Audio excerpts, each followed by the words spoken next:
રમાતી હોળીના રંગ હંમેશા અનન્ય હોય છે। બાંકે બિહારીના આ ધામમાં ભક્તો પ્રેમ અને શ્રદ્ધાની હોળી રમે છે।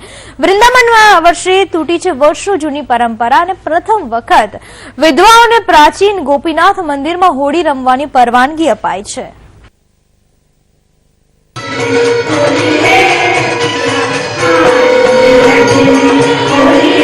વૃંદાવનમાં દર વર્ષે વિધવાઓ માટે અલગ અલગ હોળીનું આયોજન થતું હોય છે, પણ આ વખતે વિધવાઓની હોળી કંઈક ખાસ છે।